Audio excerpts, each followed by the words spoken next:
Seja bem-vindo a mais um Saúde em Dia.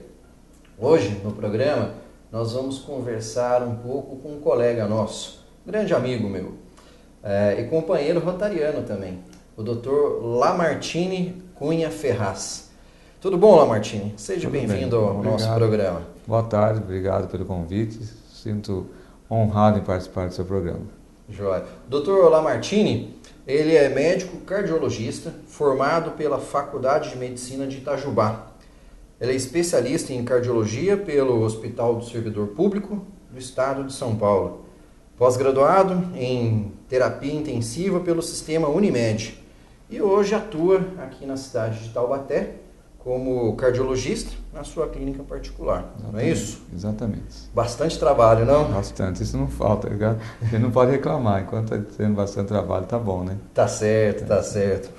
Bom, Lamartine, Dr. Lamartine, né? Vamos lá. Vamos começar a falar um pouquinho sobre o colesterol, né? Que é às vezes é vilão, às vezes não, né? Mas vamos tentar explicar aí, né? O que é o colesterol ali para os nossos ouvintes? Colesterol, cada vez que sai uma revista Veja, uma capa de colesterol, os cardiologistas ficam meio estremecidos. Cada hora é uma coisa que eles falam. Muda muito. Mas, em suma, o colesterol é uma gordura, né? Um tipo de gordura que o próprio organismo produz. Na verdade, a fonte do colesterol, 75% da fonte do colesterol vem do próprio organismo, que ele produz, que ele precisa do colesterol para fazer várias funções no organismo. Hormônios, produção de vitamina D, hormônios, várias funções. E em torno de 15% a 20% é que vem da alimentação. Portanto, se você fizer uma alimentação bem feita, você vai conseguir corrigir em torno de 15% a 20% do colesterol só. Entendi. Por isso que às vezes você tem que complementar com medicamento. Correto. Bom, como é que a gente descobre se o nosso limite de colesterol, a nossa quantidade de colesterol está boa, ruim? Como é que é feita essa avaliação? Hoje antigamente era uma coisa mais sistemática, mais padronizada. Hoje, com as comorbidades, várias doenças concomitantes que existem hoje, então o colesterol a gente quase que individualiza o valor do colesterol. É meio assim, se a pessoa tem diabetes, por exemplo, o colesterol para aquele indivíduo tem que ser mais baixo do que uma pessoa da mesma idade que não tem colesterol. Não tem mais aquela tabelinha que Aquela tabelinha que vem no laboratório, geralmente não dá para se guiar mais com ela. Não funciona mais assim. Às vezes, a minoria dos pacientes que dá para se basear pelaquela tabelinha. A gente tem uma tabela própria que depende de cada paciente, da idade do paciente, se é hipertenso, se ele tem pressão alta, se ele tem diabetes, se ele tem outras comorbidades ou não. E para descobrir se você tem colesterol alto é muito simples, é fazer o exame de sangue, né? Correto. É um jejum de 12 horas, tá? Na verdade, para fazer o colesterol você não precisa de jejum, que ele não muda tanto assim pela dieta. Por que pede o jejum? A gente pede jejum porque geralmente junto com o colesterol a gente pede triglicéridos, sim precisa de jejum, e geralmente pede a glicemia também, que precisa de jejum. Mas para o colesterol, tanto que as campanhas que a gente vê da Sociedade de Cardiologia, que dosa o colesterol na praça, ele dosa o colesterol sem jejum. Ele passa lá, fura o dedo, dosa o colesterol e é o colesterol real da pessoa, não precisa estar em jejum. Um exame de sangue simples é suficiente para... o colesterol, aí você vai ver o que está acontecendo, se está alto ou não, e vai fazer a orientação. Em estando alto o colesterol, né? O que tem que ser feito? Aí tem que controlar, tem que deixar no valor normal para aquele indivíduo. Como eu já falei, é uma coisa quase individualizada hoje. Então, para aquele indivíduo, você vai deixar o colesterol dele normal. Se ele está com colesterol, por exemplo, 250, o colesterol dele tem que ser até 180, o colesterol total, aí você vai tentar, para todas as doenças, você vai propor uma mudança do hábito de vida. Ou seja, ele vai ter que começar a fazer exercício, perder peso, mudar o hábito alimentar, que geralmente é um hábito ruim. Hoje, com a correria do dia a dia, a pessoa come mal, come correndo, come sanduíche, come porcaria. Então ele vai ter que ter uma proposta de mudança do hábito de vida. Qualidade alimentar, né? Qualidade alimentar é muito ruim hoje. Então para todos vai ter essa mudança de hábito de vida. E para alguns, além da mudança de hábito de vida, o medicamento. Entendi. E por exemplo, o colesterol, existe a classificação, né? A gente sabe, mas é bom passar isso. Tem o tal do colesterol bom, o tal do colesterol ruim. Qual que é bom, qual que é ruim? O bom, pelo próprio nome diz, ele protege o coração, ou seja, ele ajuda a tirar o colesterol ruim da circulação e com isso diminui a chance de criar a placa de gordura, que é o que vai acabar entupindo a artéria e levando a infarto. Ele tem um nomezinho? É o HDL colesterol. HDL colesterol. É o bom. É o bom. A fração LDL colesterol, que é o colesterol ruim. esse aí é o bandido da história. É ele que vai se depositar na placa da artéria, formando a placa de gordura, entupindo a artéria, levando a infarto. E nos exames é detectável qual que é qual, né? Mas você sempre tem que dosar o colesterol total e as frações de colesterol. Que às vezes você está com colesterol total até no limite, mas você vai ver as custas do mau colesterol. Entendeu? Entendi. Então você está com bom colesterol baixo, um colesterol ruim alto e o colesterol total no limite. Então não adianta você dosar só o total. Você tem que dosar as frações de colesterol que você toma. E para fazer essa avaliação, sem sombra de dúvida, o cardiologista é quem vai saber. O clínico ou o cardiologista.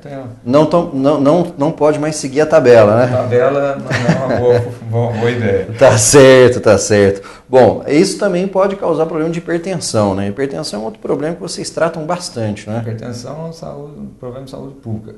É de 25% a 30% da população hoje tem hipertensão. Então, se você pega um anfiteatro com 100 pessoas, 30 vão ser hipertensos, né? É uma quantidade muito grande. Se a população geral do Brasil, né? Então, nós vamos ter mais de 60 milhões de hipertensos no Brasil hoje. E o que é pior, desses 30%, 80% não sabem que são hipertensos, desconhecem a doença. Esse é o pior. E o que é pior ainda, desses que sabem, só 30% no máximo estão com a pressão controlada. Mas aí já é algo complicado. Ele sabe que a doente não trata. A adesão ao tratamento é muito ruim, ninguém quer tomar o remédio o resto da vida, ele não toma o remédio. A desculpa antigamente é que era caro. Hoje tem a farmácia popular, mesmo com a farmácia popular você prescreve o medicamento e o paciente não toma. E a rede pública também exatamente. fornece mesmo a medicação. A dificuldade de adesão ao tratamento é muito difícil, porque o brasileiro, o indivíduo em geral, tem aquele hábito ruim de só tratar o que ele está causando algum mal. Ele não sente dor, não sente nada com a pressão alta. Por que ele vai tratar? Por que eu vou tomar um remédio se eu não estou sentindo nada? É a doença silenciosa. Silenciosa, mas ela está corroendo todas as artérias por dentro. E a hora que ele descobrir que é hipertenso, já pode ser tarde. Ele já pode estar tendo um infarto, um derrame cerebral, aí ele vai se arrepender. Puxa, por que eu não tomei aquele remedinho? Mas é assim. Pois é. E descobrir é medindo, né? Como é que a gente descobre 5 minutos.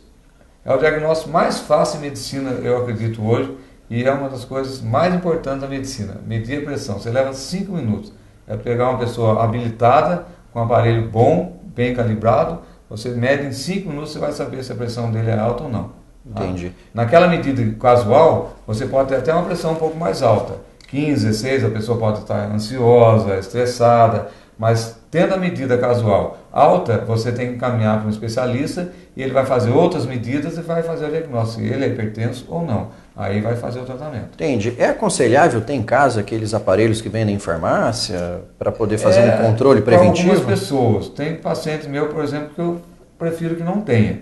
Que é a pessoa muito ansiosa, entendeu? Ele mede a pressão de 5 minutos, ele vai no banheiro, ele leva o aparelho de pressão ele vai na sala. Então isso aí começa a atingir um exagero. Trabalha mais que ajuda, porque a pressão arterial é um valor volátil, ele não é fixo, não é mecânico. Então, se você medir 10 vezes por dia a pressão, você vai encontrar 10 valores diferentes.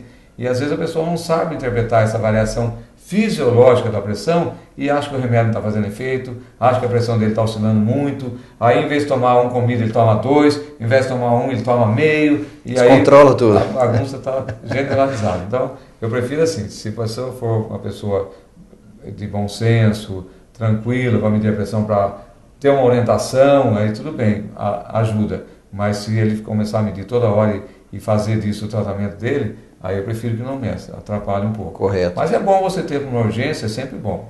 E aí é aconselhável ele fazer o controle, então, no médico, de quanto em quanto tempo? 6 meses, um ano? Depende das comorbidades, né? Depende da idade do paciente, do nível de hipertensão dele, né? Se ele tem, junto com a hipertensão, outras doenças como pressão alta, como diabetes, colesterol alto, né? Então depende de outras doenças que vão acompanhar a hipertensão, você vai falar para ele vai no meu consultório 2 meses, 3 meses, 6 meses, um ano. Existem casos de 2 em 2 meses o controle? Às vezes sim, principalmente no começo, às vezes a pessoa foi submetida a um tratamento de uma angioplastia, uma cirurgia do coração, aí você tem que vê-lo mais vezes até ele começar a poder andar com as próprias pernas, né? Vamos dizer assim. Então, isso também é individualizado. Você não põe uma tabela, vem de ano em ano, depende do paciente. Correto. Joia. Bom, e a questão do hipertenso é o que pode levar ao infarto também, não é? E o infarto é um problema hoje que é muito comum, né? Não é tão incomum é a doença assim. que mais mata no mundo hoje. No mundo, né? No mundo. Hoje, estima-se que 17 a 18 milhões de pessoas morrem por ano de doença cardiovascular. E é uma previsão para o ano de 2020 que isso chega a 40 milhões de pessoas por ano. Você imagina quase que dobrar? 40 milhões de pessoas por ano morrendo de doença cardiovascular. Quer dizer, é um país inteiro hoje que está morrendo por não tratar a hipertensão. Porque doença cardiovascular que a gente fala é infarto e derrame cerebral. Correto. São as causas piores. O AVC, né? O AVC, que é o derrame cerebral, e o infarto. E o infarto é uma doença também multifatorial, né? Não existe um fator, você vai ter infarto porque você tem isso. Não. Envolve idade, que é um fator de risco que você não pode tirar do paciente, não tem jeito.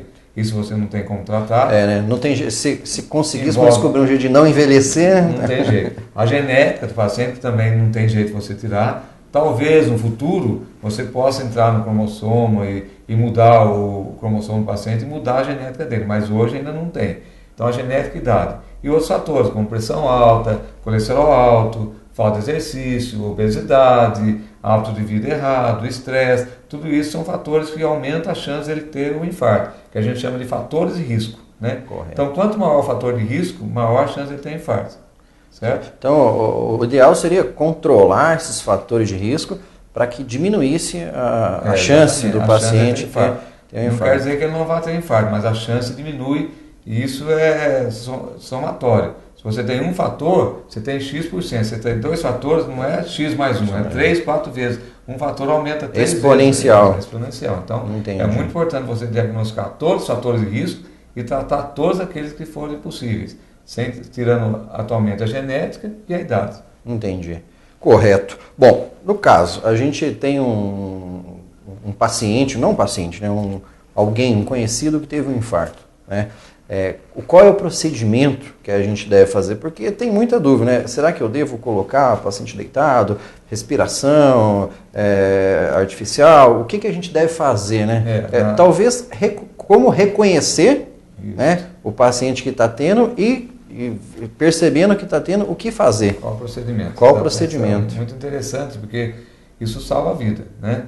E hoje o tratamento do infarto é diretamente proporcional ao tempo que você demora para chegar no hospital. Quanto mais tempo demorar, maior a chance você tem de salvar aquele paciente, a vida do paciente, e quanto mais rápido você intervir naquele infarto, maior a chance de você diminuir a área de infarto. E as consequências disso aí no futuro é muito menor, entendeu? Então a gente fala que o paciente infartado é um paciente de urgência. Ele tem que ser colocado, se você estiver em casa, primeiro diagnosticar o infarto, né? O infarto é assim, a dor no peito que chama atenção, é uma dor forte, é uma dor realmente muito forte. Ela pode aparecer em peso, em concussão. Ela é sempre do lado esquerdo? Nem sempre. Às vezes você pode ter infarto com dor na mandíbula, só dor no braço, peso no braço. Ela varia muito, mas a média é com uma dor forte no peito e mal localizada. A pessoa que chega, estou com uma dor muito forte aqui, apontando com o dedo, dificilmente ele está tendo infarto. Entendi. O infarto ele não consegue localizar a dor, é uma dor distribuída assim que ele fala, dói o peito inteiro, é uma dor muito forte mesmo. Esse é o paciente que tem um provável infarto. Você não está no hospital, você suspeita, você põe num carro e leva para o hospital se você tiver condições de fazer isso. Senão, você chama a urgência. Correto, o SAMU, né?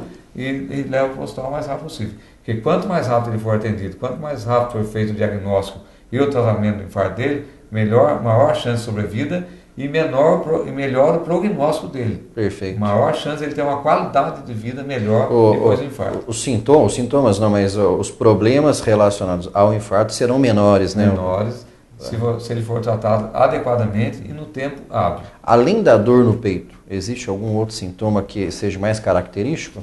Não, o que mais chama atenção é a dor no peito, que é acompanhado geralmente com suor frio, a pessoa fica suando mesmo, com suor frio, que parece que está uma sensação iminente de morte, né? Uma sensação muito ruim. Tem paciente meu que descreve parecido que tinha um elefante pisando no peito dele, tamanha força da condição, então é uma dor realmente muito forte. E às vezes tem náuseas ou chega a vomitar durante a dor, né? E principalmente suor frio, que chama muita atenção. Ele molha todo o lençol ou molha toda a roupa, a camiseta fica bem molhada mesmo. Isso é uma coisa que chama atenção também. Perfeito. Junto com a dor. Bom, esses são os principais sintomas.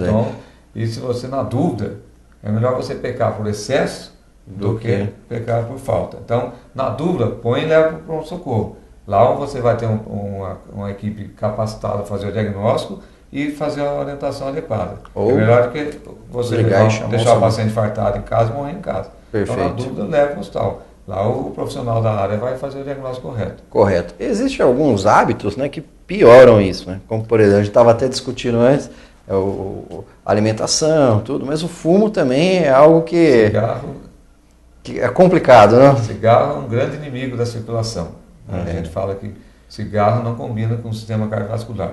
Ele aumenta muito as chances de arteriosclerose, que é a obstrução das artérias, tanto do coração como as artérias cerebrais, então aumenta muito o risco de infarto, aumenta muito o risco de derrame cerebral, aumenta muito a incidência de obstrução das artérias dos membros inferiores, das pernas, de amputação de membros inferiores, de amputação de perna.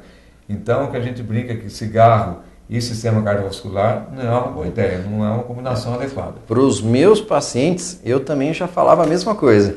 É que cigarro e o sistema estomatognático, mastigação, não combina. Porque dá um monte de transtorno para a parte dos dentes, gengivas, perda de irrigação, mau hálito. Então, perda de sabor do alimento, né? Por isso que a pessoa que quando para de fumar engorda. Por quê? Porque ele começa a sentir sabor do alimento de novo, ele começa a ter um pouco mais de prazer de comer. Come mais. Come mais, com mais prazer e engorda. Fora que o cigarro tira a fome. Por ser um estimulante, ele tira um pouco a fome realmente. Mas só que ele tira a fome de maneira errada, né? Então, não vão dizer aqui que eu estou falando que o cigarro é bom para emagrecer. De jeito nenhum. Não é o caso. Não é o caso. Mas quando você para, geralmente você pode ganhar um pouco de peso mesmo. Mas isso você consegue adequar parando de fumar, fazendo uma dieta adequada e fazendo exercício. Entendi. O cigarro realmente é algo que deve, ao longo de alguns anos, aí ser tirado mesmo está caminhando para isso, né? Estamos evoluindo, né? É um processo A nova geração já fuma muito menos que a minha geração. Verdade. A minha geração era bonito fumar, hoje em dia já não. Propaganda era bonita de cigarro, hoje em dia. Meus filhos, por exemplo, não fumam e nem querem saber de cigarro. Essa geração nova já estão mais conscientes sobre cigarro.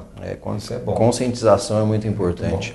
Tem um outro assunto bastante interessante que envolve até as nossas duas especialidades. Eu como dentista, né? Você como cardiologista, que é o que a gente escuta falar da endocardite bacteriana, né? Os dentistas se atentam muito a isso porque um foco da bacteremia, né? A bactéria que vai provocar pode vir da boca, né? O que é essa endocardite, né? Vamos explicar para os nossos ouvintes. Existe, inclusive, muita confusão, né, a respeito disso.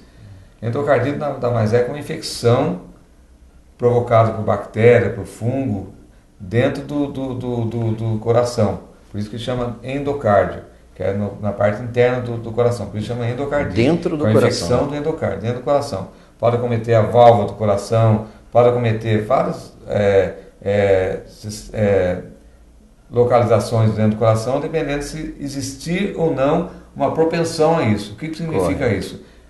Qualquer doença que você tenha no coração que aumenta a velocidade de fluxo dentro de uma válvula, por exemplo, aumenta a velocidade de fluxo dentro de uma cardiopatia congênita que a pessoa nasceu com lá, a velocidade de fluxo tende a machucar o endocárdio. E quando você machuca, você tem a deposição da bactéria, o depósito da bactéria, e ali ela vai... Fica ali uma cicatriz, alguma coisa, fica mais fácil dela grudar. Multiplicar, se reproduzir e vai dar infecção, que é uma doença muito grave.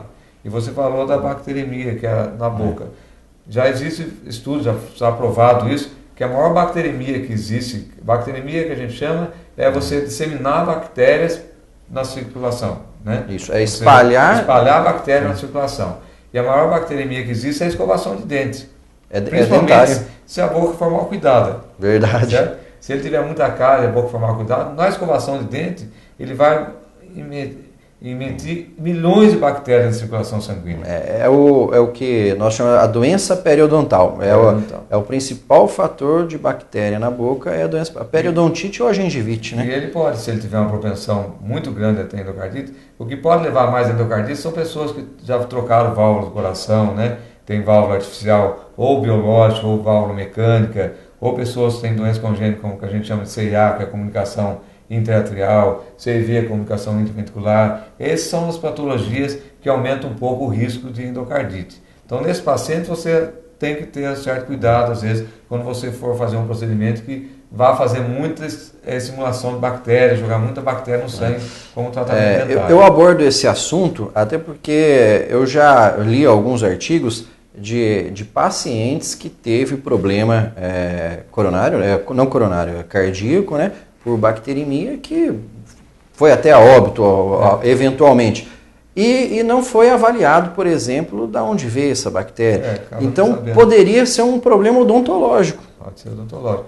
A saúde, na verdade, começa pela boca, a gente brinca isso aí, né? Verdade. Se a pessoa que não tem uma boca saudável, dificilmente vai ser um organismo Essa saudável. frase era minha, mas...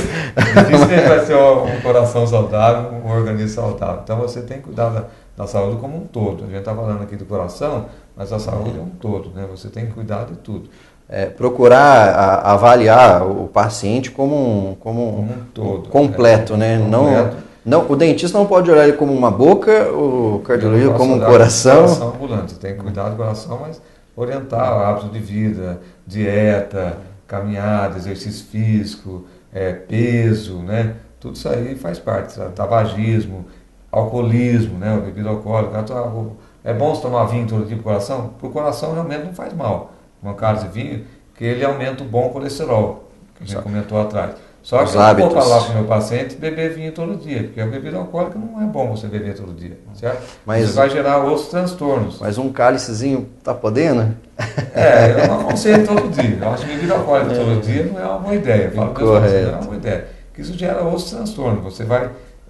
Primeiro que o álcool, ele é uma coisa que traz dependência. Então você começa a ter cada vez mais necessidade de beber uma quantidade maior para ter aquele prazer que você tinha inicialmente. Isso vai gerar problemas de fígado, de pâncreas. Se você tiver, por exemplo, um triglicérides muito alto e bebida alcoólica, você pode ter pancreatite. Acho que a receita correta seria a moderação, né? Tudo no bom senso. Tudo é bom senso. A gente parte do bom senso. Consegue viver bem com isso. Você pode comer uma feijoada no final de semana. Tá certo. Você não vai comer feijoada todo dia, né? Isso não quer dizer que senão todo brasileiro já estaria com infarto hoje, porque todo mundo já comeu feijoada no dia. Mas você tem que ter bom senso. Entendi. Correto. Para finalizar aqui, qual que seria não indicação, né? Mas um conselho para a gente manter uma saúde do nosso coração, né, e do corpo sempre em dia ali, né? Quais são os hábitos que a gente deveria seguir? Os 10 mandamentos do cardiologista, né? Tem 10? Tem 10, é bastante, mas são coisas simples, né? Fazer exercício diariamente, se possível, não fumar, né? Manter o peso adequado, diminuir à medida do possível o estresse, né? Você gerando prazer no dia a dia, fazer alguma coisa que você goste, fugir do música, fugir do cotidiano estressante, ir no cinema. Quem gosta de futebol, assistir um futebol, isso diminui o estresse, né? A não ser que o seu time esteja perdendo toda hora. Né? Eu não sei dizer aí os santistas, os corintianos. Mas, enfim, manter o peso adequado, manter o colesterol controlado, manter seu diabetes controlado, manter a sua hipertensão controlada, se você for hipertenso, né? Correto. Então, tudo isso aí vai gerar um bem-estar no coração e que diminui a chance de ele ter problema no coração. Vai zerar? Não, porque isso é impossível. Na medicina, nada é matemática, mas diminui muito. Assim como se ele tiver muitos fatores de risco e não fizer nada disso, a chance de ele ter problema é muito maior. Então, se você conseguir balancear o dia a dia com prazer, trabalho e bons hábitos, você vai estar fazendo uma boa receita para um coração saudável. Correto. Bom, tivemos aí uma verdadeira aula de cardiologia. Bom, Dr. Lamartine, eu agradeço a sua presença aqui. A gente teve a oportunidade de conversar com um companheiro que hoje eu digo que é um amigo meu, né? Participa com a gente de outros projetos, tem a parte do Rotary, entre outras atividades. É alguém que eu tenho o privilégio de estar aqui. Um profissional extremamente competente, extremamente relevante para a nossa cidade de Taubaté, né? Alguém que dá orgulho de ser taubatiana. Dr. Lamartine, muito obrigado pela presença e a gente se vê em outras oportunidades. Obrigado pelas palavras, obrigado pela oportunidade. Eu também fico agradecido pelo convite. Muito obrigado. A vocês de casa, agradeço a presença ao mais um Saúde em Dia e nós nos vemos em outra oportunidade, conversando um pouco mais de saúde. Até mais e até o próximo programa.